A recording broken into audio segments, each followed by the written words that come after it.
Imagine being just 18 years old and facing the death penalty. The youngest woman to be sentenced to death in the state of Tennessee. This is exactly what we're going to be talking about in tonight's episode. Uncovering the story of Christa Pike, the youngest woman sentenced to death in Tennessee. You are now tuned in to Talks at Midnight, a podcast that dives into haunted histories and chilling murder mysteries. I'm your host, Janet Heredia, and thank you for joining me on today's episode.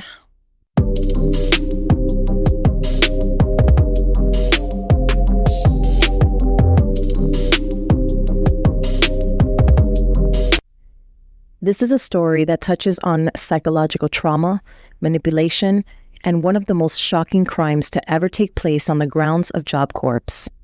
From her turbulent upbringing to the details of the brutal murder she committed, this case is filled with disturbing layers. Let's begin by taking a close look at Christa Pike's early life, which may offer some insight into the factors that shaped her. Christa had a really tough childhood. It's safe to say that she probably didn't have a very good chance of excelling in life from the very beginning.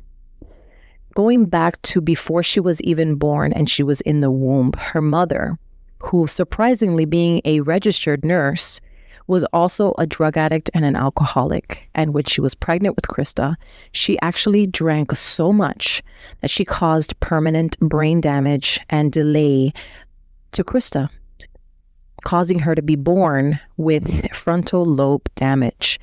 Now, if you're familiar with the frontal lobe, it is the part of your brain that is responsible for decision-making, and it is responsible for being able to distinguish the difference between right and wrong.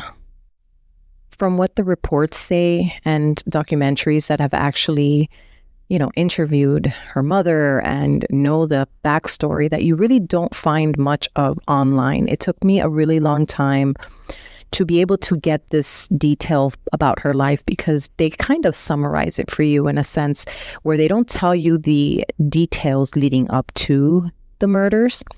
And those details are very important to understand how she got to where she got. And so this is very important for you guys to hear. Now, just so that you know, when Christa Pike was born with that frontal lobe damaged, she developed epilepsy and seizures. And her mother, who was too busy partying, would drop her off in family members' homes. Anybody who would literally take care of Christa, she would just drop her off there and disappear. It is said that because of that, Christa was physically abused by at least 7 family members and friends, and her mother never did anything about it, nor did she even believe her if and when she ever voiced a concern to her mother. It was so bad when Christa was little, toddler years at that one of the people that were watching her was reporting that Christa actually had a seizure with her, to which she then proceeded to try to reach her mother, Carissa, and there was no way of reaching her. So she ended up taking Christa to the hospital because she really had no other choice. She had no idea what to do. So she takes Christa to the hospital, and then the hospital tried to reach Carissa. Nobody could get a hold of her. And then finally, the person that was caring for Christa got a hold of Carissa, to which Carissa tells her, well, you seem to have everything under control. I will see you later. Call me when you get back. And so being a mother myself, I can't even imagine somebody calling me, telling me that they're in the hospital with my child. I would drop whatever I'm doing and make sure that I rush to the hospital. I don't care if the hospital is an airplane right away. I will be booking the next flight because I'm a mother and I care about my child. And I want to be there through it all, whether it's a good moment, a bad moment. That is what a mother does. That is what a father does. When you love someone and you have this connection with this person and something bad happens to them or something good, you genuinely want to be there to support. I couldn't imagine not being there for my kid. through the worst, through the best times, whatever. And so starting your life in that way is very sad. And so, Christa got used to that life. Christa got used to the neglect. I don't think she ever knew what it was like for her mother to care for her.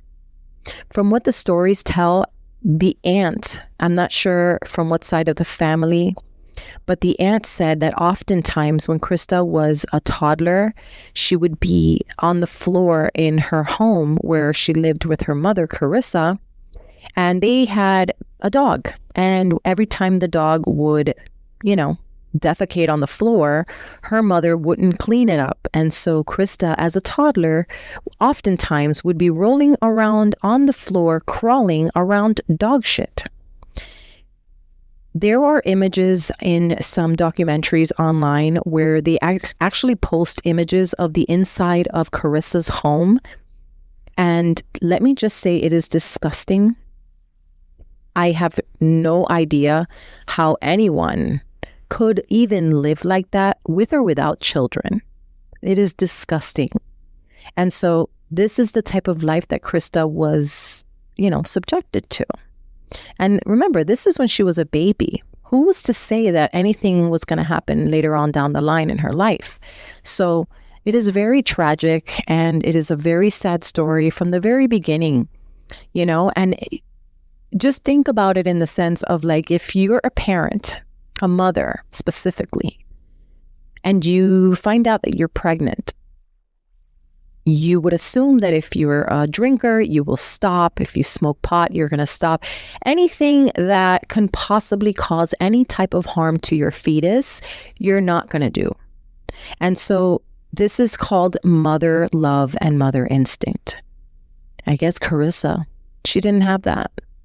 And that was so sad for Christa that she had to live like that. Oftentimes, she would be passed along, and she lived in different families' homes. And this is when she experienced the multiple amounts of abuse, of verbal abuse, of physical abuse. She would get punched and hit and all of the things. And so going back to her mother's house was always her end result. The problem is that Christa's mom was in and out of relationships, and every single relationship that this woman would involve herself with would ultimately cause harm to Christa. It was almost like the girl had nowhere to go. She had nowhere to run to. Just when you thought that things might possibly get a little bit better, they just seemed to get worse. Because then she had to go live with her grandmother, who was another witch. She was terrible. She treated her like shit. She pushed and shoved her, called her names, would kick her out of the house. Her boyfriend or her husband would also be very abusive and very mean towards Christa. So it was almost like no matter where Christa went, she had nowhere to go, actually. It was a dead end. And so this is something so sad that any child would have to endure. And mind you, this is all before she turned 13 years old. So not long after that, Christa attempted suicide by overdosing on Tylenol. That's when she was diagnosed with depression, but she was never treated for it, nor did her mother ever take her to any follow-up appointments. And this is all coming from doctors that had previously seen her and diagnosed her. She would just go silent. She got diagnosed with it, and off they went. Her mom never, ever cared to treat her daughter. And so when the suicide attempt happened, Christa went to live with her paternal grandmother. Now, this is her biological father's mother. And it was there that she finally felt like she was being cared for. This lady loved her, gave her a stable home, provided for her, and was more like a friend to her. So Christa finally felt like she was somewhere where she can thrive, where she can excel in life. She finally felt like she had an opportunity at a good life. And so not long after that, sadly, her grandmother was diagnosed with cancer and ended up passing away. So now here is Christa, finally somewhere where she felt loved. And now, after all of the trauma, She has to watch this person who she loves whittle away into nothing and pass away. Now, what do you think happened after that? Christa had to move back with her mother. Now Christa's 13 years old, and now she's living with her mother. Well, guess what happened? Christa was sexually assaulted by her mother's now 5th boyfriend. Following this assault, Christa was removed from her home by Child Protective Services, but returned home after only 3 months with minimal follow-up. At age 17, Christa was raped again by a stranger who lived right down the block. Now, hospital confirms the rape. Literally, the hospital did that rape kit thing, told the mother about it, and she still didn't believe it. She didn't believe Christa. How sick of an individual are you to not believe your child after going to the hospital and the hospital confirming that she was raped? I mean, I don't understand. I don't understand how anybody could be so heartless. Now, Christa Pike did not just get raped once by a neighbor. She was walking down the street and some random guy threw her in the bushes and raped her repeatedly. And while he was raping her, he was hitting her on the head. Like, just terrible. And the only reason that he actually stopped was because there was a car that passed by and interrupted him. And here's Christa. Her head is getting bashed by the concrete or a rock, not exactly sure, and getting raped multiple times. After having lived the life that she had lived at this point, I think the girl gave up with life. Suicide attempts, abuse, epilepsy, seizures due to brain trauma from her mother drinking and not giving a shit about her when she was pregnant.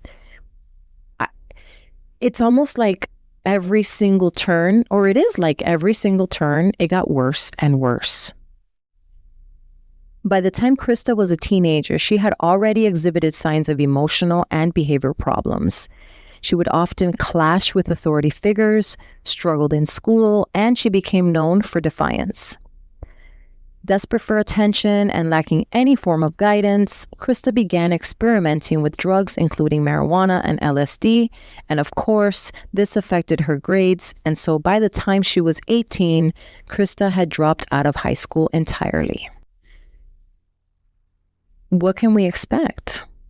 Someone that has gone through a multitude of tragic scenarios and being put in situations out of their control, being violated, raped, abused, beat up, being called names.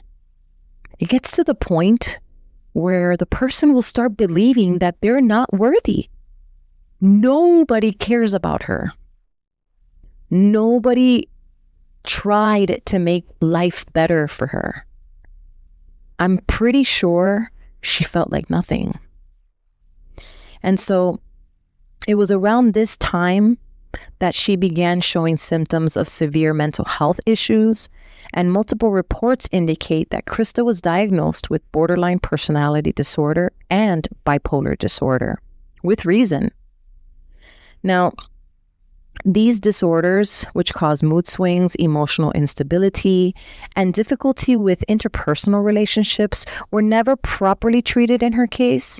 Additionally, Christa's mother once told the court that her daughter had experienced several head injuries as a child, though there has been no formal diagnosis of traumatic brain injury linked to that behavior. Now, the combination of neglect, instability, and untreated mental illness created a dangerous cocktail.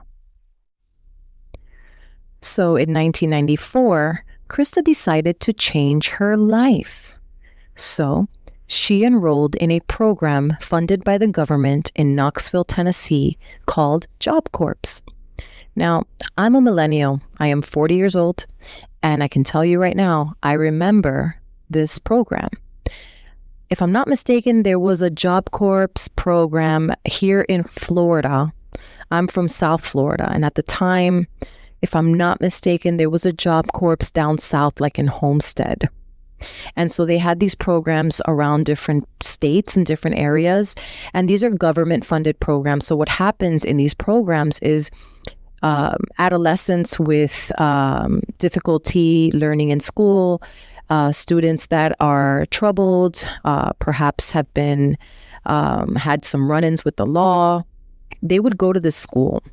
It was even a school where if you got caught for anything and you went to court, rather than send you to jail or juvie, the judge would assign you to go to Job Corps. And now this place is a place that you go to earn a certificate, a trade of some sorts.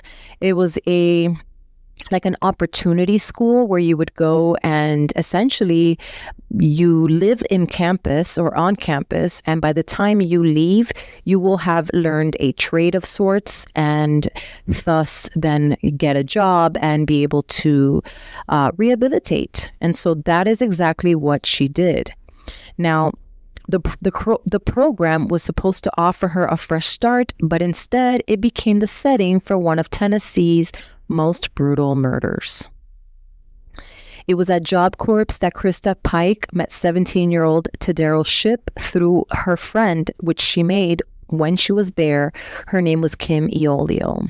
Now, interviews with Kim Kim was saying that she introduced her to Tadero, and from the moment that she introduced her to Tadero, they were like unstoppable together. They were always together, inseparable, I mean.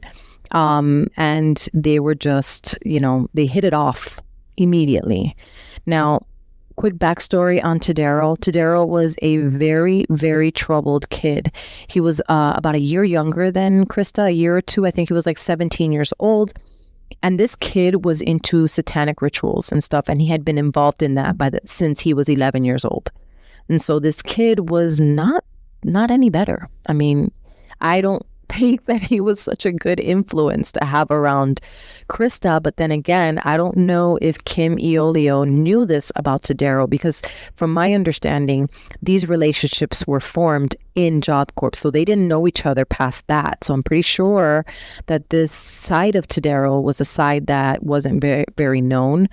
But then there are stories of people that used to attend the Job Corps that said that the kid was strange, and that some people even had, they had speculated that the kid was into devil worship.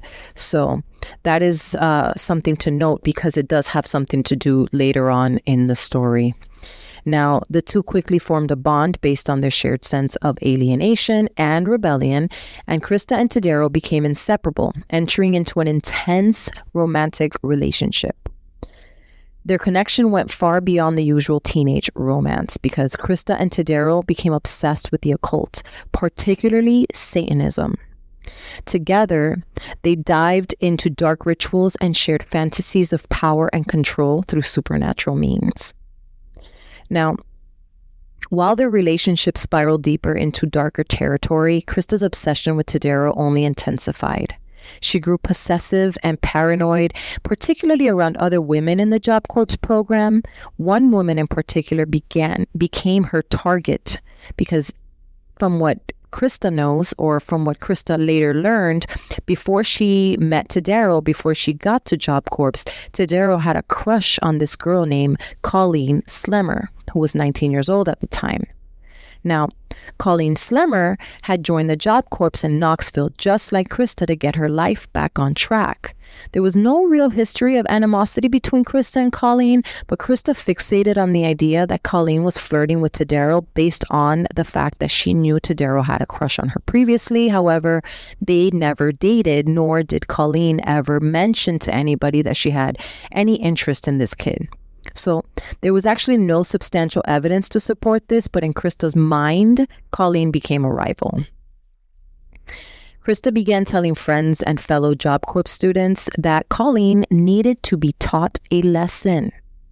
This baseless jealousy and fixation on Tadero's loyalty drove Christa to plan something unimaginable.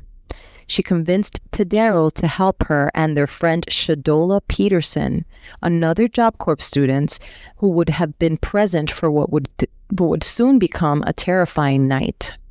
Now, this is something I'm reading off of the notes that I have here, but from the story that I saw in the documentary, she did mention this to Tadero. She did kind of convince him to help her, but then Tadero also told her that he was actually looking for a sacrifice to fulfill a satanic ritual that he had been planning, and that perhaps Colleen would be the perfect fit for that. So in January 12th of 1995, Christa, Tadero, and Shadola decided they were going to lure Colleen to a secluded area in the woods on the University of Tennessee's campus by telling her that they wanted to call a truce, they wanted to squash any problems that they had, and that they had some weed and they wanted to go smoke with her and just call it a truce. So obviously, as it turned out, Colleen believed them. And so unfortunately, they all four checked out of Job Corps because, by the way, when you lived on campus, there was certain times that you were able to clock out and be able to leave campus because, it wasn't a place where you had to be at 24 hours a day. It wasn't like a rehab or anything. So you were free to go if you needed to go. You just had to check in and out. And so all four of them checked out. Now, putting my notes down, I do want to add, because this is something that I got from the documentary, and you cannot find this anywhere online, but they did interview Kim Iolio, who was, like I said earlier, the girl that made fast friends with Christa, who said nothing but great things about Christa. She said there was no red flags when she met her. As a matter of fact, when Kim Iolio got sick, Christa would went to the store, got a bunch of candy and snacks, brought it to her, made sure that she was comfortable and that she felt better, and was always very loving and caring towards her, to the point of saying, I love you, and all of these things. And so Kim Iolio didn't feel any bad energy when it came to Christa, because she was always just so kind to her. And so Kim Iolio did mention that there was several times that she heard Christa say these really nasty things about Colleen, like she needs to go. It got to the point where even once she said she wanted to kill her.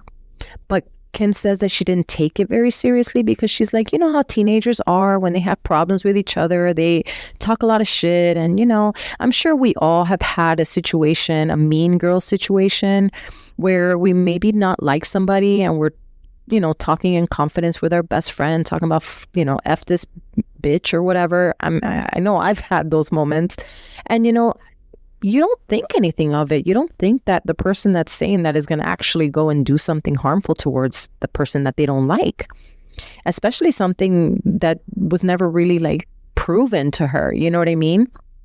Normally, a normal person would say, hey, let's talk about it.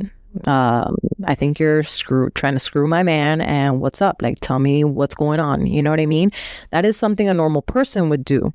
But we're talking about Christa Pike here, who's had nothing but trauma, frontal lobe damaged, So anyway, Kim also said that on this January 12th day, she said Christa came into the room and told her that she needed to get rid of Colleen.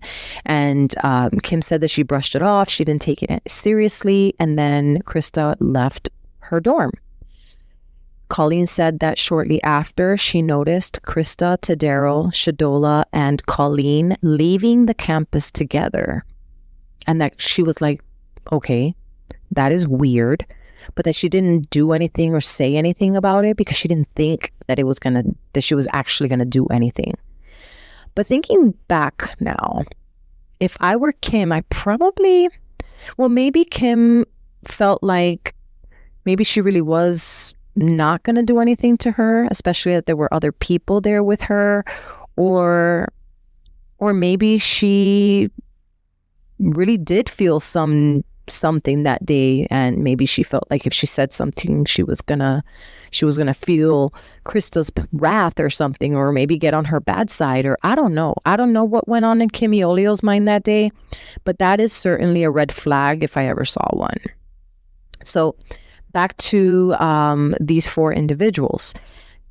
Once in the woods, the group ambushed Colleen, and over the course of 30 to 45 minutes, Christa and Tadero brutally assaulted her. They kicked her, they punched her, they slashed her with a box cutter and a small meat cleaver like a weapon. According to the records, Christa taunted Colleen during the entire attack. Supposedly, Colleen kept trying to get up, gushing of blood with stab wounds, beat up marks, like everything all over, and would try to get up and sit up and like stand up to run away. But every time that she would try, Christa would continue to beat her and just like abuse her and torture her. Christa had a box cutter and a meat cleaver. Do you know what a meat cleaver is? It's those meat tenderizers. They're like a stainless steel color, and they have like these little like teeth on it, and this is what she was beating Colleen up with. It got so bad that apparently she slit Colleen's throat, but because she was using a box cutter, she didn't penetrate it enough, so Colleen didn't die.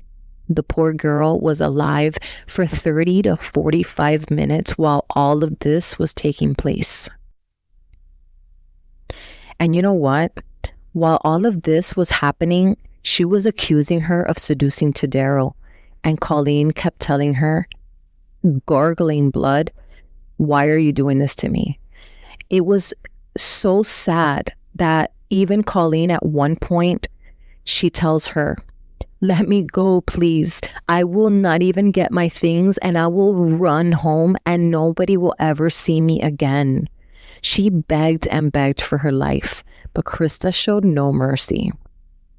Now, in a twisted display of cruelty, Christa and Shadola at this point grabbed this poor girl by her legs and her arms and held her back, okay? While Tadero carved a pentagram onto Colleen's chest. And this is when Colleen was still alive. Then, when Christa Pike saw that she was still alive, barely hanging on, she hit her one good last time with the asphalt, and that was when Colleen passed away. Now, you would think that we're done. That's it. The crime is done. Let's go. But no. Christa decides that she needs a souvenir. So she reaches down and she takes a piece of Colleen's skull and puts it in her pocket. And this is when the job was done. They left her in the leaves in the middle of the woods, and they took off back to school, clocked in like nothing happened, completely covered in blood, and they each went to their dorms. Now, according to Kim Iolio, who, if you remember, is her best friend at Job Corps, Christa went straight to her dorm. When Kim saw Christa, Christa tells her, "By the way, this is not mud. This is the bitch's blood. I cut her throat 6 times, and the bitch would not die." Could you imagine being Kim Iolio in that very room at that very time with someone who you thought was your best friend, and they come and they tell you what they just did? What could possibly have been going through Kim Iolio's head at that time? Christa then tells her that she has a souvenir to where she pulls out a piece of her skull and showed it to Kim Iolio. Once she did that, she started leaving the room. She turns around and looks at Kim and tells her, "You better not tell anybody or I'll kill you too." And according to Kim Iolio, Christa gave her a wink, a smile, said she loved her, and walked out of the dorm. After Christa left Kim Iolio's dorm, she began to show off the piece of skull around the school. They noticed that Colleen was missing because the logbook showed that Pike, Shipp, Peterson, and Slemmer had left together and only 3 returned. Detectives found the piece of skull in Pike's jacket pocket because obviously when the officials at the school saw that Colleen was missing, they had punched out together, all 4 of them, and only 3 came back. And I'm pretty sure that because Christa was boasting and showing this skull around, somebody felt uneasy and maybe told them, which made them go check on the log at the school, them being the school officials, and then they probably were the ones that ultimately called authorities. To which then they sent detectives over there, and when detectives went into Christa's space or whatever, they found the piece of skull in her pocket. Now, obviously, they arrested her, and believe it or not, Pike confessed to the police of the torture and the killings of Colleen. But she insisted that they were merely trying to scare her and that it got out of control. Colleen, Shadola, and Tadero are now in jail, and Pike's awaiting trial. Now, during her trial, the prosecution was aided by evidence and Pike's confession. Pike was charged with first-degree murder and conspiracy to commit murder on March 22nd of 1996. But after only a few hours of deliberation, Pike was found guilty on both counts. On March 30th, Pike was sentenced to death by electrocution for the murder charge and 25 years in prison for the conspiracy charge. Tadero received a life sentence with the possibility of parole plus 25 years, and this is because he was under 18 when this happened, so the death penalty doesn't apply. Therefore, he escaped that death penalty. But because Christa was 19, she was already of age, therefore she got the death penalty. Shadola, from what the case files reveal, ended up talking to authorities and cooperating, and that girl only got 6 years of probation and she was let out. So basically she turned informant and then received a plea of probation, or received probation after a plea of guilty, and then, she also got accessory after the fact. So that girl got away with it. And then the only one that got the death penalty was Christa Pike. So now Christa Pike is in prison. She's on death row. And you would think that that's it. Lock her up, throw away the key, forget about her.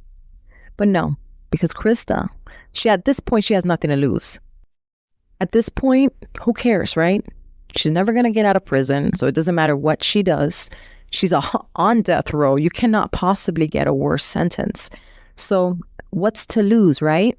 Well, guess what she did? Got together with another inmate who was there for something similar, murder, pretty much.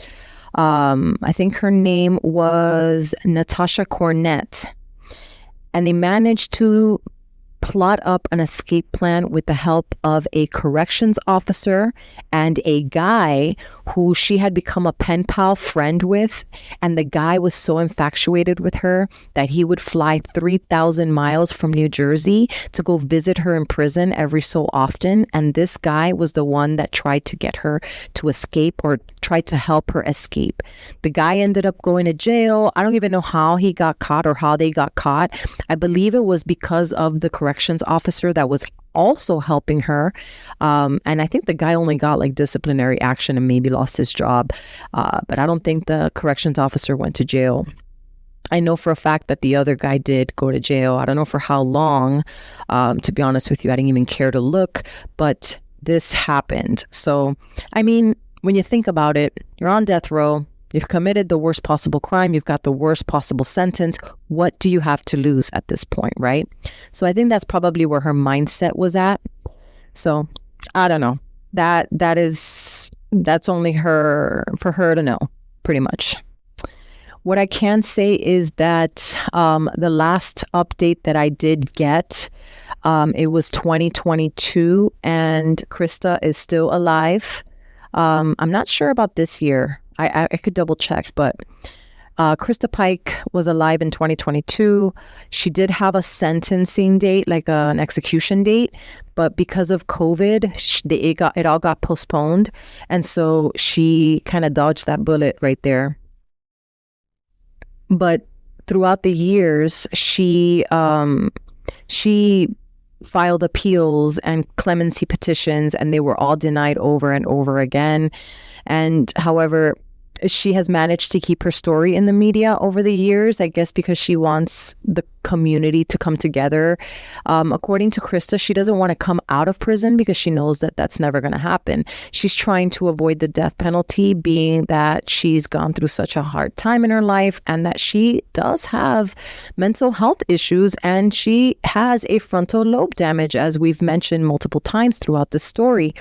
There's proof. I believe they did an MRI, and you can clearly see in the MRI the damage to her frontal lobe. So the fact that Tadero gets away with it, and he was just as part of this gruesome murder as she was, and they didn't give him the death penalty, I think that maybe they could have gone without giving her the death penalty as well and just had her like rot in prison for the rest of her life.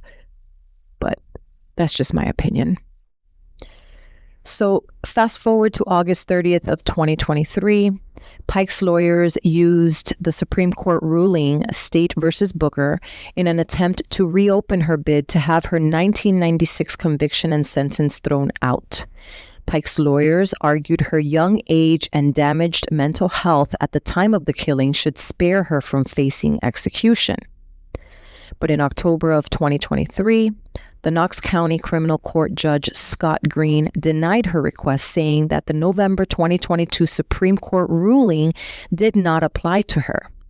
The Booker case addressed only juvenile offenders in Tennessee. Thus, Christa was 18 and not a juvenile at the time of the offense. Pike was a legal adult. Remember, she was 19 years old. So fast forward March 10th of 2024 now, the state has not yet set an execution date. If Pike is executed, she will be the first woman to be executed in the state of Tennessee in about 200 years. Christa Pike knows that her days are extremely numbered now. She might get an execution date any day now, because the girl has already spent a life sentence in prison on death row. So she's about almost done with that other sentencing that she got the death sentence, and then she got the 25-year sentence, and she's about up there. So, we're getting close, guys. As soon as I find out anything, I will definitely update you guys. But nonetheless, Christa Pike's life, it's a haunting reminder of how unchecked trauma, mental illness, and a lack of guidance can lead to devastating consequences.